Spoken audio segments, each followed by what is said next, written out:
sesuatu yang berharga, bagaikan permata kematian setiap orang yang dikasihinya. Kenapa saudara? Karena permata itu mempunyai nilai tinggi, berlian itu punya nilai tinggi dibandingkan dengan benda-benda kecil lainnya. Persoalan sekarang saudara, kenapa nanti saat kematian disebut berharga, disebut bagaikan permata? Kenapa saudara? Kenapa tidak dari kecil baru lahir, oh ini permata? Tapi nanti setelah meninggal dikatakan berharga. Saudara, kita tahu persis bahwa Alkitab sudah menulis manusia dijadikan dari debu tanah. Kita ini adalah segumpal tanah yang diberi napas oleh Tuhan sesungguhnya. Nah saudara, bagaimana dari segumpal tanah, atau boleh saya katakan segenggam tanah, tanah yang tidak mempunyai nilai apa-apa ini, sekarang pada saat seseorang dipanggil Tuhan disebut berharga di mata Tuhan. Berarti tanah ini mengalami proses. Ada proses yang terjadi, yaitu dari tanah menjadi permata, dari yang tidak berharga menjadi berharga, dari yang tadinya terabaikan sekarang diperhatikan. Saudaraku yang kekasih, proses tentu saja ini tidak mudah. Sebab tanah mau diolah demikian rupa. Saudara mungkin tanya sama, kalau Bro Jerry masih hidup, saya akan tanya, Bro Jerry, berapa harga batu bata? Sebab Bro Jerry ada pabrik tela. Saya punya gedung di Pineleng, itu saya bangun kolam renang dan tempat retreat dan sebagainya. Itu batu batanya dari Bro Jerry. Jadi kalau dia bilang, oh 500 rupiah satu buah. Tanah yang sedemikian, yang tadinya tidak berharga diolah, sekarang jadi berharga, tapi cuma 500 satu biji. Sekarang jadi permata, berlian contohnya, itu bukan cuma puluhan juta. Kalau berlian sebesar batu bata bagaimana sudah? Sedangkan cuma sebesar jempol sudah ratusan juta. Jadi saudaraku yang kekasih, pasti ada proses. Sedangkan menjadi batu bata itu ada proses. Bagaimana diolah, diinjak, ditaruh air, dicampur dengan bahan lain, dicetak, dianginkan, lalu pada suatu ketika harus dibakar dengan api yang begitu rupa, baru hasilnya batu bata 500 rupiah, 1000 rupiah, begitu kira. Nah sekarang bagaimana prosesnya untuk jadi miliaran rupiah, untuk menjadi sangat berharga? Apalagi berharga ini bukan di mata manusia saja, tetapi dikatakan berharga di mata Tuhan. Wah, luar biasa. Yang hanya bisa membuat ini, dikatakan kita ini manusia tanah, tetapi Tuhan adalah penjuna. Kita tidak usah lagi buka lagi sebelah mana itu, saudara. Tetapi saudara yang kekasih, kita tahu semua itu hanya Tuhan yang sanggup dengan kuat kuasa Roh Kudus. Dia sanggup mengubah seseorang dari tanah yang tidak berharga, dia boleh ubah menjadi permata yang bernilai tinggi di pandangan mata Tuhan. Saudara, untuk mengalami proses berharga ini tidak sesuka hati kita. Kita harus memberi diri sesungguh-sungguhnya kepada Tuhan. Dan lebih daripada itu, ada penilaian dari masyarakat. Bukan hanya sekedar dikatakan firman Tuhan lalu kita mengiyakan, oh segala sesuatu yang kita sudah buat sepertinya sudah berharga. Belum tentu. Sebab banyak juga orang merasa diri berharga, merasa diri sudah punya peran dan sebagainya, tapi menurut saya belum berbuat apa-apa di mata Tuhan. Ada orang malah jadi pejabat tinggi, menjadi penguasa di perusahaan, pegang ini dan sebagainya. Tapi belum tentu dia berbuat untuk masyarakat banyak, belum tentu. Siapa tahu dia justru dengan kedudukannya dia mencari keuntungan untuk dirinya sendiri. Jadi semua bagi kita mungkin kita tertutup, bagi manusia mungkin kita hanya melihat sekilas saja. Tetapi sekali lagi tidak ada yang tersembunyi di mata Tuhan. Tidak ada yang tersembunyi. Oleh sebab itu kalau Tuhan sudah tutup dengan suatu kalimat berharga di mata Tuhan, kematian semua orang yang dikasihnya, setiap orang yang dikasih Tuhan, itu berarti ada kategori yang harus dilewati, bahwa dia masuk dalam kumpulan orang yang dikasihi Tuhan. Baru kemudian dia disebut berharga di mata Tuhan.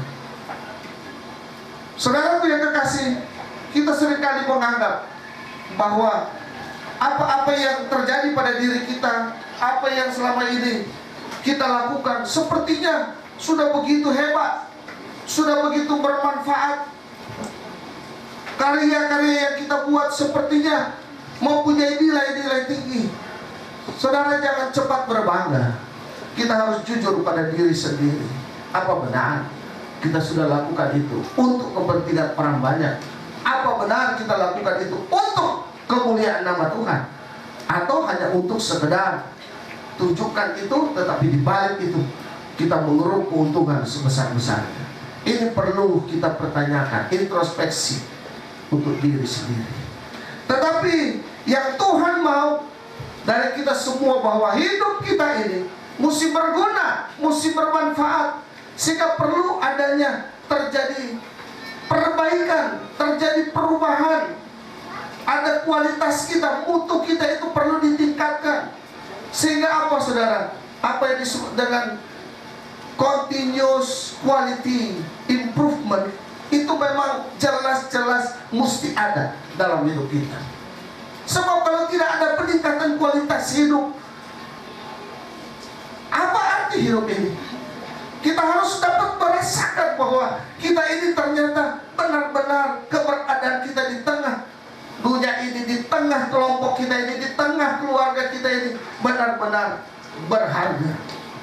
Kalau saya ada di tengah kelompok masyarakat lingkungan 3, saya benar-benar harus punya peran di situ yang dapat dinilai berguna, bermanfaat. Kalau tadi kepala lingkungan ada di sini, benar-benar dia boleh berguna, dia boleh bermanfaat sesuai dengan jabatan yang diembannya. Saudaraku yang kekasih, ini yang mestinya kita perhatikan.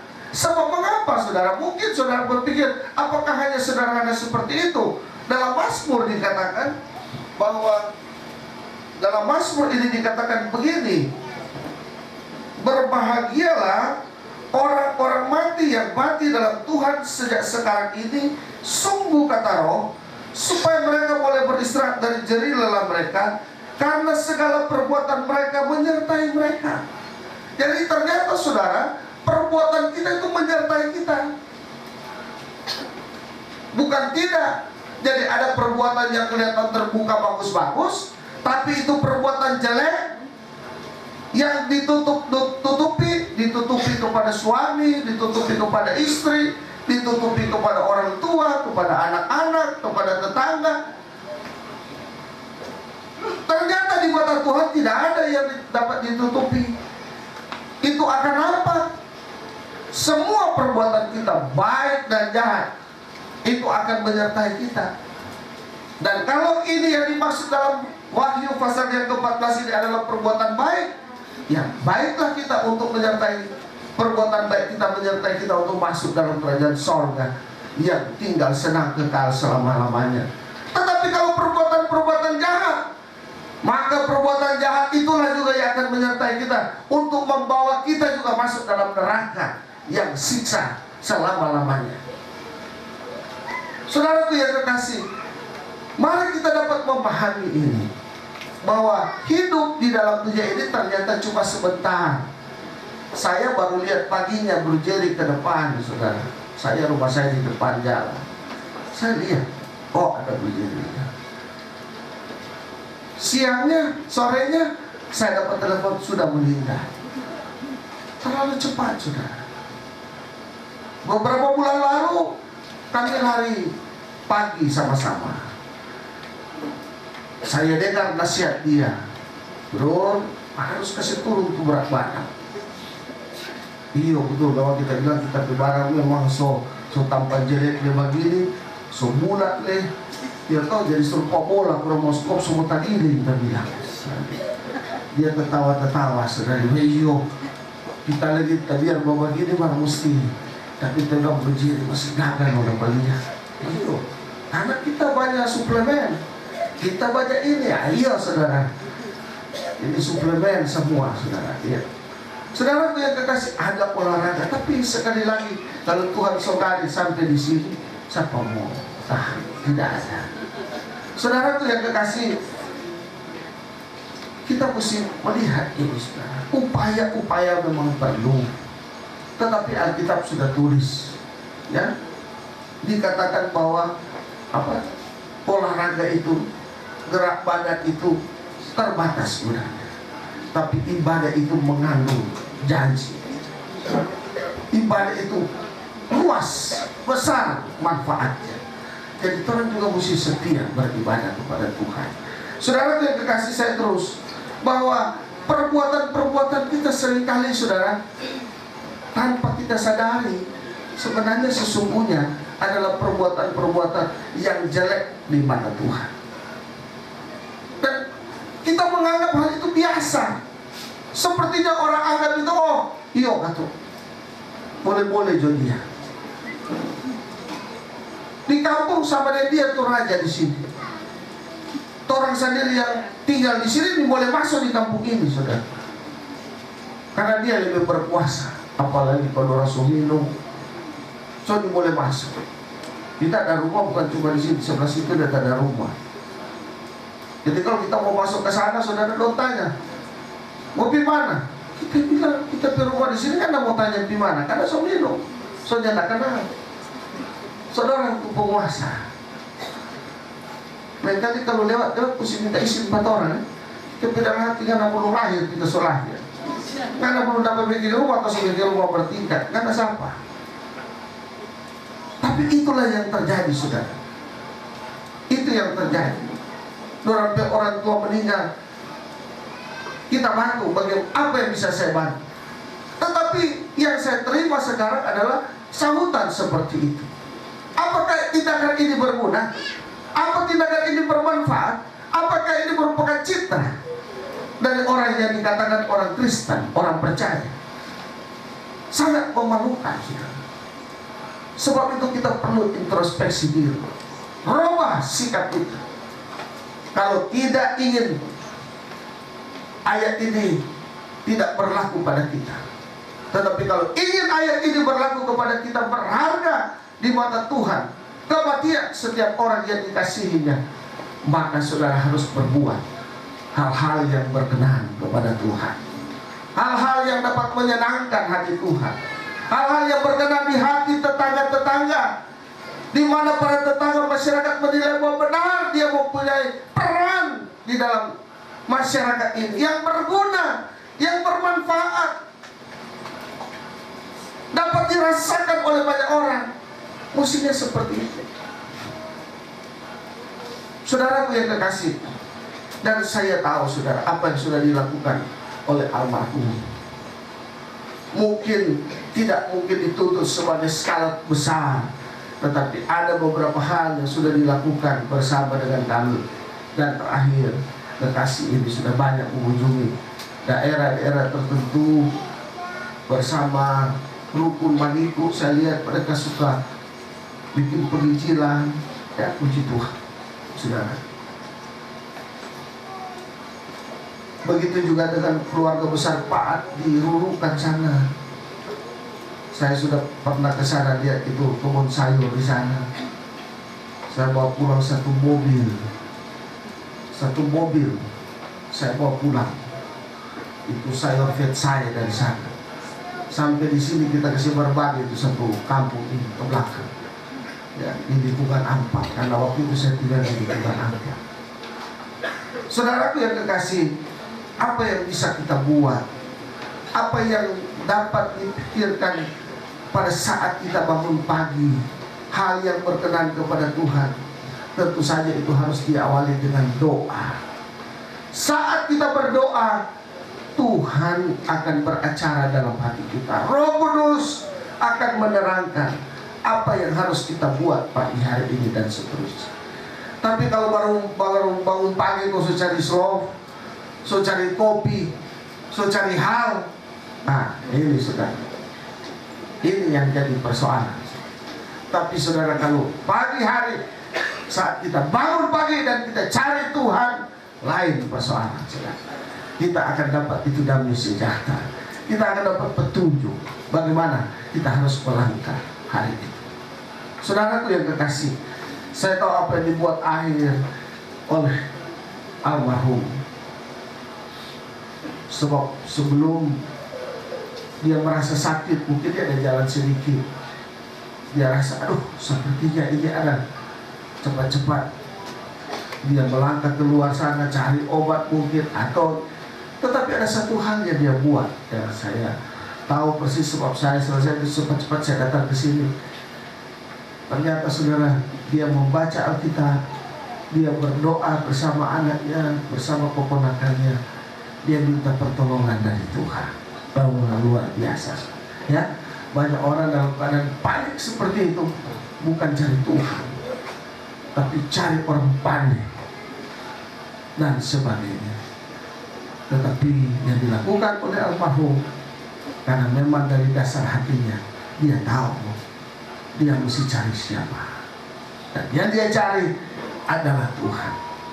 Saudara, saya yakin saudara, apa langkah yang sudah diambil, langkah terakhir yang diambil oleh almarhum akan membawa dia, mengiringi dia kepada jalan kebenaran, membawa dia ke tempat yang indah bersama dengan Tuhan kita Yesus Kristus.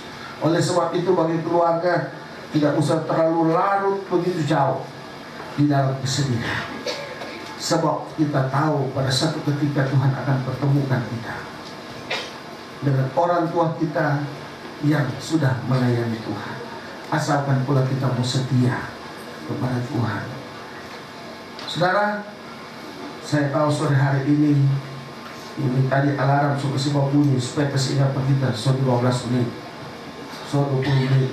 Nah, oleh sebab itu saya tidak mau panjangkan firman Tuhan, tetapi pada sore hari ini mari firman Tuhan ingin tegaskan kepada kita semua bahwa haruslah kita hidup ini supaya kita menjadi orang-orang yang berguna. Sebab itu ayat yang terakhir saya akan baca dalam Mazmur 90 tadi dikatakan begini.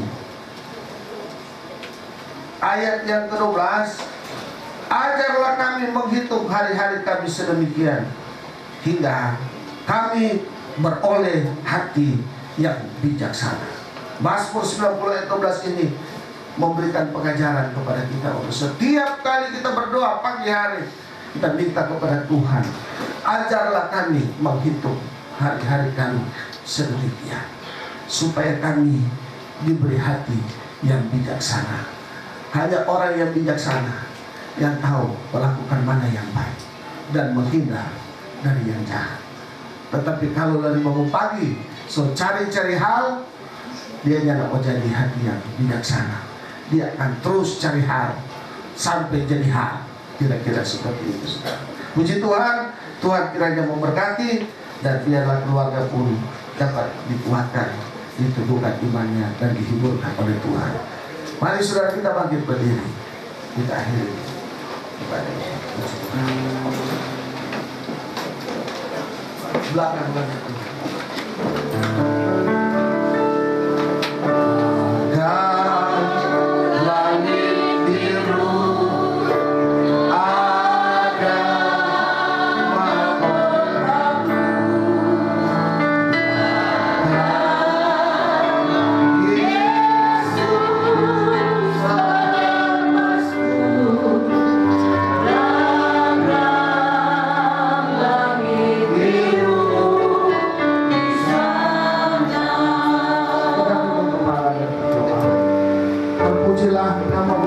Surgawi, buat firman yang Tuhan izinkan kami boleh dengar dan simak bersama, yang mengajar kami untuk menghitung hari-hari sedemikian, supaya kami diberi hati yang bijaksana untuk dapat melihat sekeliling kami, untuk dapat memandang lebih jauh, supaya mata hati kami diterangi, supaya melihat fakir miskin, kepentingan anak-anak terlantar, kami semua boleh memandang ke sana, supaya kami dapat berbuat, kami dapat membagi apa yang ada pada kami, sehingga kami dikatakan orang yang bermanfaat, yang berguna bagi orang lain, terutama bagi saudara-saudara Tuhan Yesus yang indah. Bapa, kami percaya Engkau pasti akan memampukan kami untuk dapat melakukan perkara-perkara yang berkenan kepadamu melalui sikap kami, dari perkataan kami, tindakan kami. Biar kami berbuat semuanya itu menyenangkan hati Tuhan, supaya kami juga disenangi. Kami sudah dengar firman-Mu dan kami yakin Roh Kudus sedang menerangkan lebih lanjut dalam kehidupan kami, bahkan telah memberi penghiburan bagi kami semua, terutama bagi kaum keluarga. Bapak, kami terus berdoa bagi ibu kekasih, ibu Doke, dan bersama anak-anak cucu semuanya Tuhan hiburkan, dan kami percaya satu waktu Tuhan ganti semua segala kesusahan hati dengan pujian sorak kepada Tuhan. Terima kasih banyak Bapak, terpujilah nama-Mu. Engkau diri dari tempat maha tinggi, tangan-tangan yang sudah berkorban Engkau balas dengan berkat yang berlipat-lipat. Bapa, apa yang menjadi usaha pekerjaan kami semua, para pelayan yang sudah hadir, memberi perhatian kepada kaum keluarga, merasa sepenanggungan, Tuhan tolong. Engkau sendiri yang mempunyai pekerjaan ini, Engkau sendiri yang mengambil berjaya, Engkau sendiri yang akan membeban keluarga, Engkau sendiri pula yang akan memberkati kami semua. Terima kasih Bapa. Kami tetap serahkan seluruh mata acara kami selanjutnya ke dalam tangan-Mu, sampai nanti acara di ladang pekuburan sana. Kami percaya Tuhan menolong kami semua. Terpujilah nama-Mu ya Bapa. Kami akhiri ibadah pemakaman di tempat ini di dalam nama Tuhan Yesus, Tuhan dan Juru Selamat kami. Saudaraku yang kekasih, terimalah berkat Tuhan. Kiranya kasih dan anugerah dari Bapa Surgawi, di dalam cinta dan kasih sayang dari Tuhan kita Yesus Kristus, bahkan di dalam penghantaran, penghiburan, pertolongan, sukacita yang selalu dikerjakan oleh kuat kuasa Roh Kudus, kiranya boleh menjadi bagian kehidupan kita semua, terutama menjadi penghiburan bagi kaum keluarga di tempat ini, mulai hari ini, besok dan seterusnya, sampai Maranatha Tuhan Yesus datang kembali menjemput kita semua.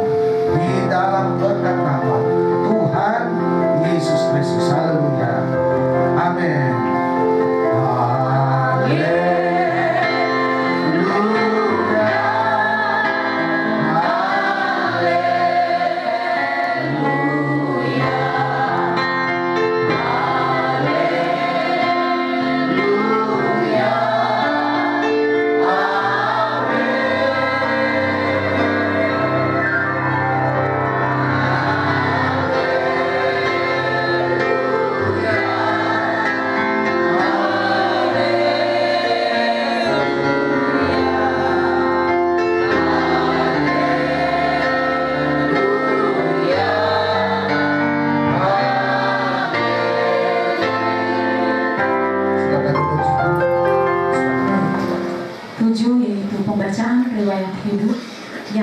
Dibacakan oleh anak ketua Bapak Jimmy Rapaan. Shalom, salam sejahtera bagi kita semua.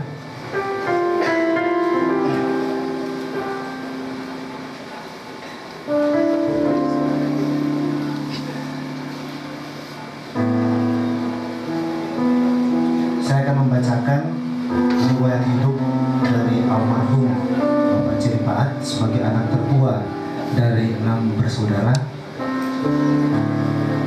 Nama lengkap Jerry Maxia Paan.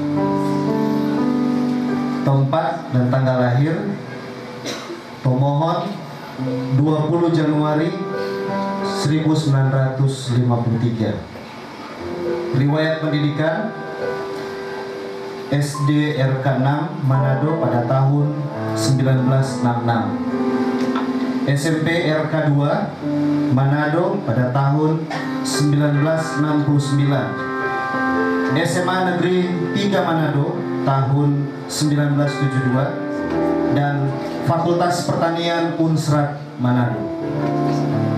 Riwayat pekerjaan: bekerja di PT Telkom Indonesia sejak tahun 1978 sampai dengan 2007 dan pernah menjabat sebagai Kepala Seksi Tahuna pada tahun 1978 di Tahuna, Kepala Subseksi Persambungan pada tahun 1979 sampai 1980 di Tahuna, Kepala Seksi Telegram tahun 1980 sampai 1985 di Manado, Kepala Seksi Penyambungan Telepon Manado tahun 1990, Koordinator Unit Sekpurel Kandatel Manado tahun 2000, Kepala Region Operasional tahun 2005 di Manado, dan jabatan terakhir sebagai Sekretaris Divisi Regional 7 Makassar tahun 2006 dan pensiun pada tahun 2007. Semasa bekerja almarhum membekali dan dibekali dengan pendidikan di bidang telekomunikasi dengan nilai yang selalu baik. Riwayat keluarga: almarhum Bapak Jerry Paat menikah dengan almarhumah Rosana Maniku pada tahun 1977 dan memiliki anak. Yang pertama adalah saya sendiri, PDP Jenderal John Paat, Sarjana Teologia, menikah dengan Sandra Gultom, Sarjana Sosial, dan memiliki anak Artika Preti Gabriela Paat, Chelsea Stefani Trinity Paat, dan Dave Brian Paat. Anak yang kedua, dan saya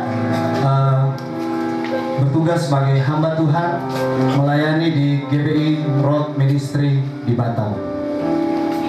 Anak yang kedua adalah Kapten Marinir Hendro Stanley Lodewijk Paat, menikah dengan Yohan Runtukahu, Sarjana Ekonomi, dan memiliki anak Joy Paat dan Joshua Paat, dan saat ini bertugas di Surabaya di Brigade Infanteri 1 Marinir.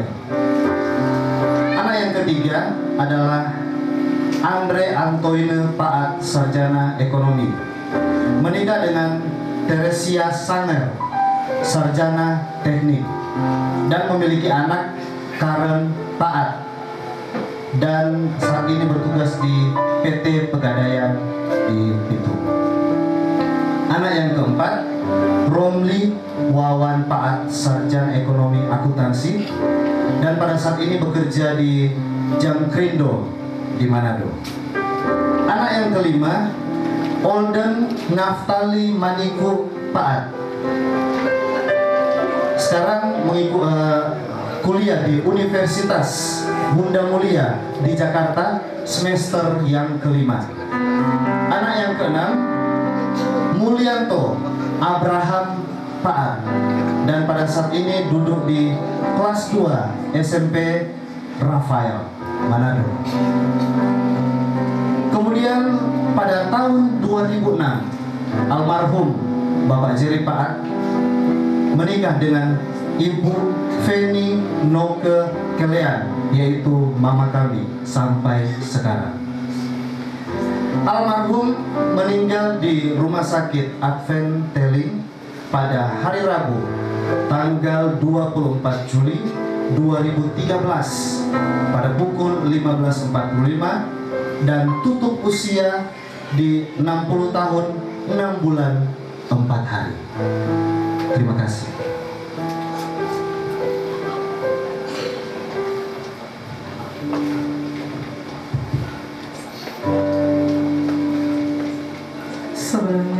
kasih atas kepercayaan yang diberikan kepada saya untuk memandu acara yang terakhir, tetapi merupakan acara yang ditunggu-tunggu oleh para pekabung, yaitu acara pemberian tanda kasih yang terakhir dari keluarga. Para pekabung yang kami hormati dan yang dikasihi oleh Tuhan Yesus Kristus, lebih khusus keluarga yang pada saat ini sedang direlung duka. Acara ibadah telah selesai.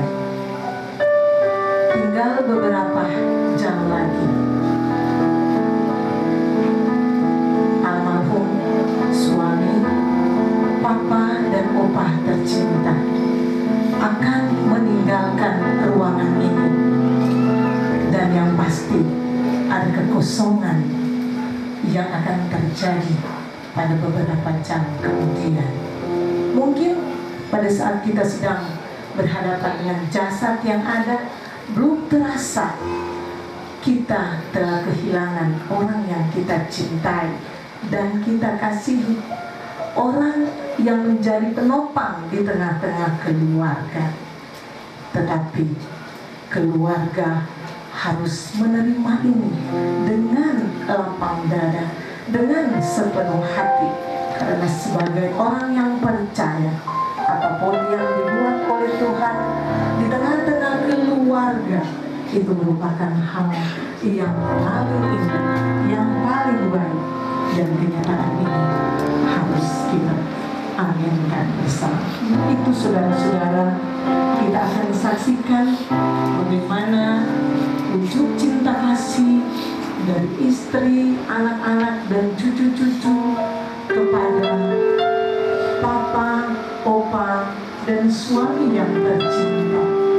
Tetapi barangkali wujud tanda cinta kasih yang terakhir ini bukan hanya berakhir pada jam ini, tetapi tentunya itu akan terwujud terus di tengah-tengah keluarga.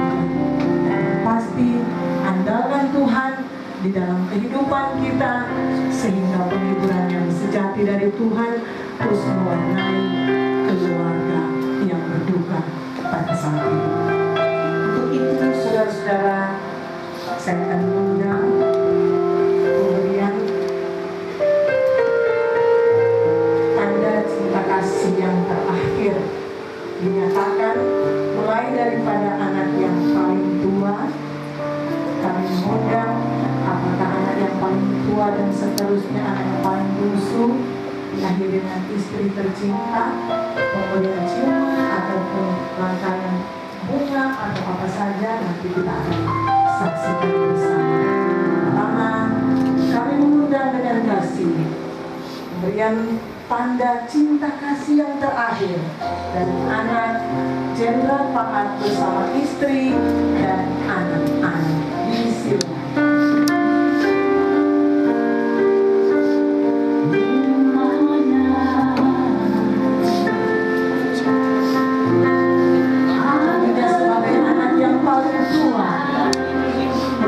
Pengganti papa harus memperhatikan adik-adik tercinta. Walaupun sudah ada yang berkeluarga, Jenderal harus mengingat masih ada adik-adik yang masih sekolah. Jenderal ada di jauh sana, tetapi semua jemaat masyarakat terus mengharapkan adik-adik tercinta bersama mama yang pada saat ini telah kehilangan sosok papa, opa, suami dan istri yang tercinta.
Terima kasih Papa.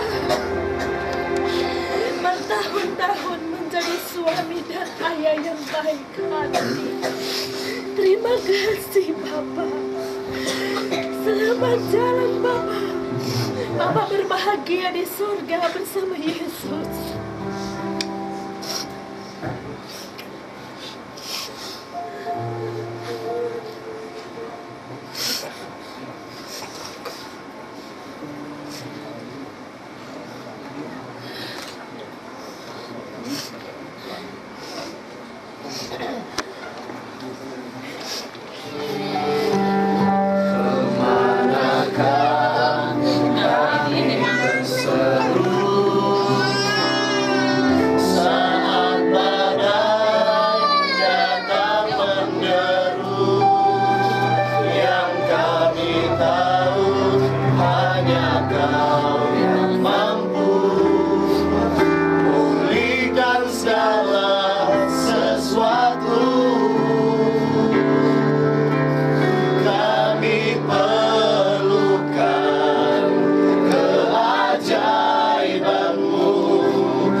Papa itu diambil Tuhan atas kemauan Tuhan karena Papa miliknya Tuhan. Papa tahu Papa miliknya Tuhan. Papa tahu Papa sampai gini Yesus. Papa sampai gini Yesus. Papa milik Yesus.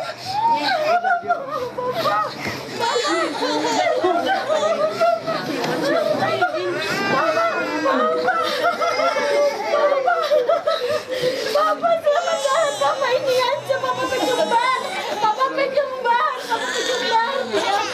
berkembar ya, Papa sayang sekali, Papa berkembar, masih ada sehat-sehat, Papa berkembar, Tuhan akan jaga setelah Papa pikir, Papa berkembar, Papa ada. Pengumuman bagi Bapak Ibu yang mau berangkat pengumuman pemakaman dari keluarga telah menyediakan bus 2 unit agar sekarang diparkir di depan Rusuk Soto.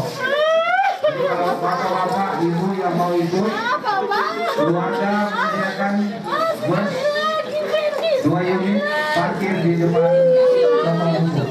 Terima kasih.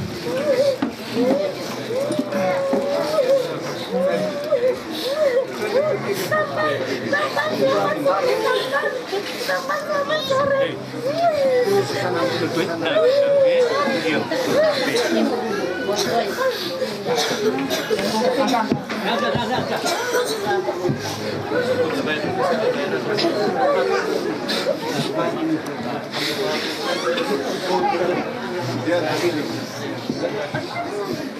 Di atas kepala sebagi.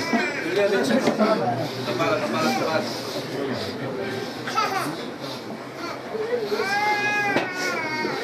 Lima.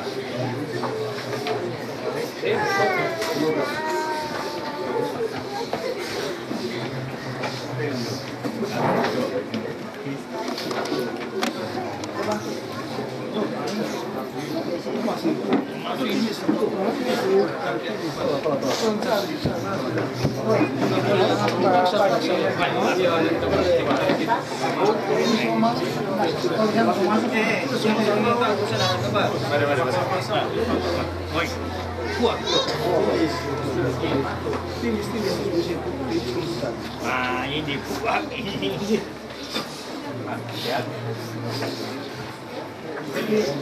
Kalau masih dikasih luasan itu yang mau angkat cover atau bagaimana ini? Cover di pintu. Sama-sama.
Saudara,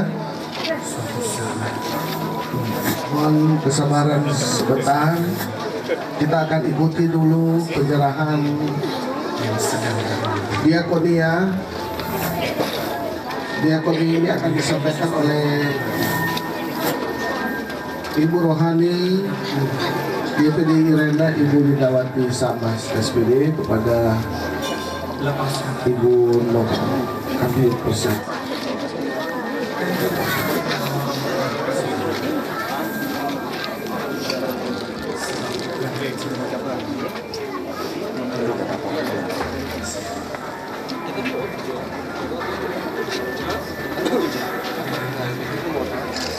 Terima kasih. Selanjutnya kita ikuti penyerahan karangan bunga. Pertama mewakili pemerintah.